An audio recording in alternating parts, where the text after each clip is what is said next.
For political geeks like us, Prime Minister's Questions, broadcast here on the Daily Politics, is, of course, our highlight of the week. Well, one of the highlights of the week. But for Prime Ministers and leaders of the opposition, the weekly session can be a terrifying experience. Our guest of the day, Ayesha Hazarika, used to advise Ed Miliband on how to take on David Cameron at PMQs. She wrote all the best jokes. She's now lifted the lid on those behind-the-scenes preparations in a new book called Punch Judy Politics. We'll talk about that in a moment. But first, here's a reminder of some of the more Punch and Judy moments from PMQs. I'm fed up with the Punch and Judy politics of Westminster. The name-calling, backbiting, point-scoring, finger-pointing. There's only one person I can remember round here knifing a foreign secretary, and I think I'm looking at him. Give us a kiss, give you a kiss. In the light of his U-turn on alcohol pricing, can the Prime Minister tell us, is there anything he could organise in a brewery? That's the way to do it. The day after his shadow chancellor was asked on the television, could he think of one single business leader? And do you know what he said? Do you know what he said, Mr. Speaker? He said, Bill somebody. Mr. Speaker, Bill somebody's not a person. Bill somebody's Labour's policy. Weak, weak, weak. I want a kinder politics, a more caring society. Don't let them reduce you to believing in anything less. When the Prime Minister wrote at the weekend that she wanted as little friction as possible, was she talking about EU trade or the next cabinet meeting? Oh, the Right Honourable Gentleman's afraid of an election, is he? Afraid!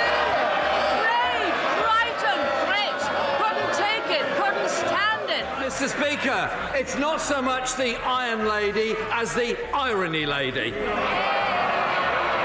A boss who exploits the rules to further his own career. Remind him of anybody?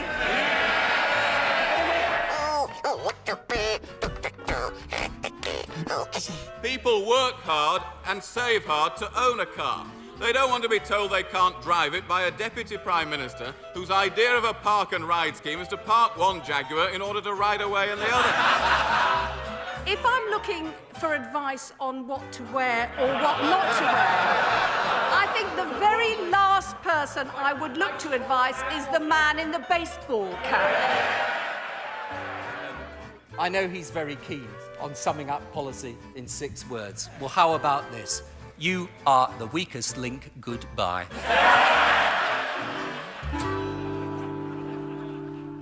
It's a laugh a minute, isn't it, PMQs? Well, you tried to make it so, didn't you, Ayesha? What is the secret of a good performance at PMQs?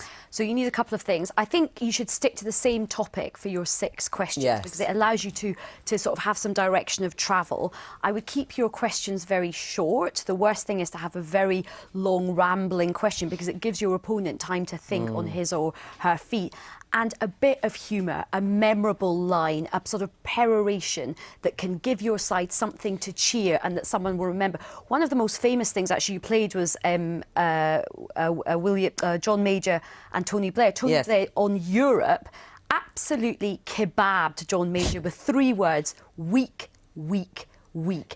And that was like the cherry on the top of the cake of this argument, setting out why he was such a weak leader on Europe. So a good Prime Minister's questions like that absolutely cuts through. It gets onto the media, it gets through to the public, frames an argument, and it lets your side cheer. Jordan, do you like PMQs? You'll no doubt have a Canadian equivalent. I'm overwhelmed with admiration for them. Right. Do you think it is as difficult as... I mean, they do say it's unbelievably difficult, it's unbelievably time-consuming. Some leaders are better at it than others. But psychologically, do you see the importance of being a winner or a loser? No, I see more importance in the ability to actually engage in the game. I mean, when I watch that, I think that's the real alternative to genuine combat. It's like to have those very, very difficult discussions all articulated out in a place designed for that. Everyone acts in a civilized manner. It's a bloody miracle as far as I'm concerned. Except that most of the comments we get are, it's too combative, it's too rude, it doesn't enlighten. If there's no blood, it's not too combative. We are absolutely as one on this, and I think you need that heat in PMQs. Politics is about passion. It's two tribes coming together, and I'll tell you something. As much as people do moan about it, saying, "Oh, it's all school." Yes, playground. like a playground. But if you sanitised our parliament, if you want a well-behaved, docile, quiet, meek parliament, look to Pyongyang, look to Beijing. Right. We have, the mother of democracy here, partly because of the noise and the fact that it's badly behaved. If you can and handle it's not yourself, a playground, because on a playground people actually fight physically, and so this is unbelievable. It's only one step away, though, Jordan. Well, but that's I don't know if you've met Dennis Skinner yet. As long as it's one step away, then it's functioning properly. And things should be as combative as they can before they enter the domain of physical combat. It means that the system is working properly. Well, thank God we've had no fisticuffs on this programme so far. I'm going to say thank you very much to both of you for being guests of the day. Both of you have got your books, 12 Rules for Life, Punch and Judy Politics. No fight broke out at the end, thank goodness, not physically anyway. That's it from all of us here. Have a very good afternoon, and I'll be back tomorrow. Bye.